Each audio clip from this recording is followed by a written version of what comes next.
হরে কৃষ্ণ। একাদশী তিথি পরম ভগবান শ্রীহরির অত্যন্ত প্রিয়। এটা সেই দিন যেদিন শ্রদ্ধা ও নিষ্ঠাপূর্বক পালন করলে ব্যক্তি অনন্ত সাগরের মতো বিশাল ভবসাগরকে সহজেই পার করে ফেলবে। আর আমাদের আচার্য ভক্তিবিনোদ ঠাকুর বলেন, মাধব তিথি একাদশীর যত্নপূর্বক পালন করা উচিত, কারণ এটি আমাদের ভগবান শ্রীকৃষ্ণের শুদ্ধ ভক্তি প্রদান করবে। হরিভক্তি বিলাসে বলা হয়েছে, একাদশী ভৌতিক জগতে বাসকারী দুঃখী শরীর ও মনের রোগ দূর করার জন্য পরম ঔষধরূপে সৃষ্টি করা হয়েছিল। তো এমনই পরম কল্যাণকারী অন্নদা একাদশী তিথি আবারও একবার আমাদের উদ্ধার করার জন্য আসতে চলেছে। আর এবার ভাদ্র কৃষ্ণপক্ষের অন্নদা একাদশী ব্রত জ্যোতিষশাস্ত্র ও বৈদিক পঞ্চাঙ্গ অনুসারে 18ই আগস্ট সোমবার বিকেল 5:22 একাদশী তিথি শুরু হবে এবং 19শে আগস্ট মঙ্গলবার বিকেল 3:32 একাদশী তিথি শেষ হবে। তো এমনই উদয়া তিথি অনুসারে এইবার আমরা অন্নদা একাদশী পালন করব 19শে আগস্ট 2025 মঙ্গলবারে। 19 আগস্ট মঙ্গলবার সকালে ব্রহ্মমুহূর্তের সময় হবে ভোর 3:46 থেকে ভোর 4:30 পর্যন্ত। সূর্যোদয় হবে সকাল 5:15। সূর্যাস্ত হবে সন্ধ্যা 6:05। সন্ধ্যাকালীন পুজোর সময় হবে সন্ধ্যা 6:05 থেকে সন্ধ্যা 7:12 পর্যন্ত। অভিজিৎ মুহূর্ত থাকবে সকাল 11:14 থেকে দুপুর 12:06 পর্যন্ত। বিজয় মুহূর্ত থাকবে দুপুর 1:48 থেকে দুপুর 2:40 পর্যন্ত। 19 আগস্ট মঙ্গলবারে রাহুকালের সময় থাকবে দুপুর 2:53 থেকে বিকেল 4:29 পর্যন্ত। একাদশী ব্রতের পালন করতে হবে 20 আগস্ট 2025 বুধবার সকাল 5:15 থেকে সকাল 9:31 পর্যন্ত। এই সময়ের মধ্যে আপনি যদি নির্জলা ব্রত করে থাকেন তাহলে জলপান করতে পারেন। দান দেওয়ার শুভ সময় থাকবে ভোর 3:46 থেকে সকাল 9:31 পর্যন্ত। প্রিয় ভক্তগণ, বলা হয় যে মানুষ সম্পূর্ণ ভক্তি সহকারে এই একাদশী ব্রত পালন করবে আর যে ব্যক্তি এই দিন ভগবান শ্রীহরির অন্নদা একাদশী ব্রত কথা শ্রবণ করবে তা সহস্র পূর্বজন্মের পাপ নষ্ট হয়ে যায়, সে পরম ভগবান শ্রীবিষ্ণুর কৃপা লাভ করতে পারে। তো চলুন অন্নদা একাদশী ব্রতের মহিমা কথা জানা যাক। হরে কৃষ্ণ। এই ভাদ্রবতী কৃষ্ণপক্ষিয়া অন্নদা একাদশীর মাহাত্ম্য ব্রহ্মবৈবর্ত পুরাণে বর্ণনা করা হয়েছে।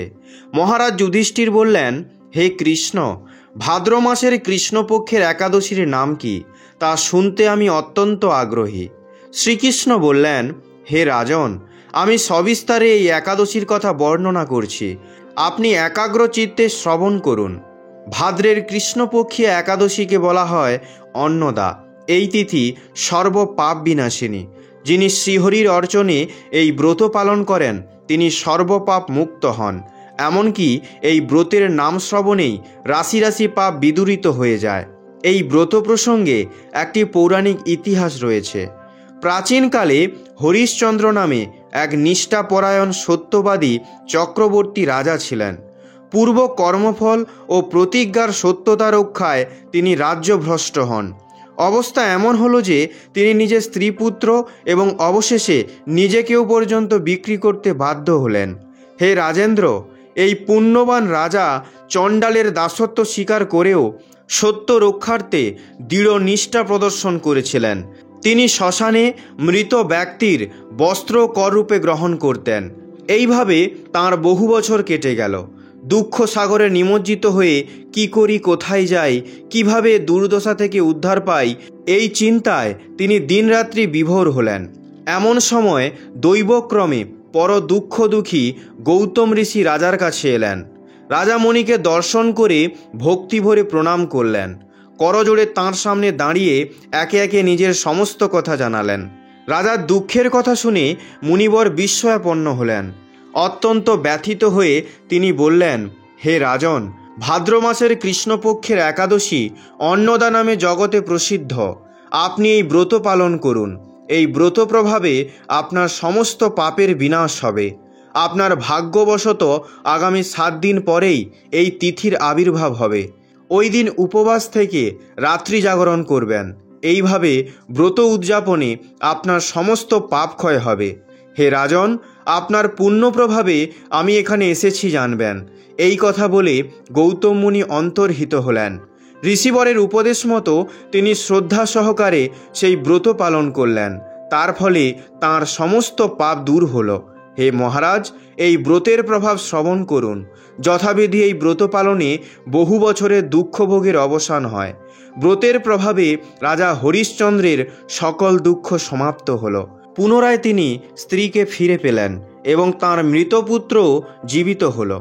আকাশ থেকে দেবগণ দুন্দুভি বাদ্য ও পুষ্প বর্ষণ করতে লাগলেন। নিষ্কণ্টক রাজ্যসুখ ভোগ করে অবশেষে আত্মীয় স্বজন ও নগরবাসী সহ স্বর্গে গমন করলেন।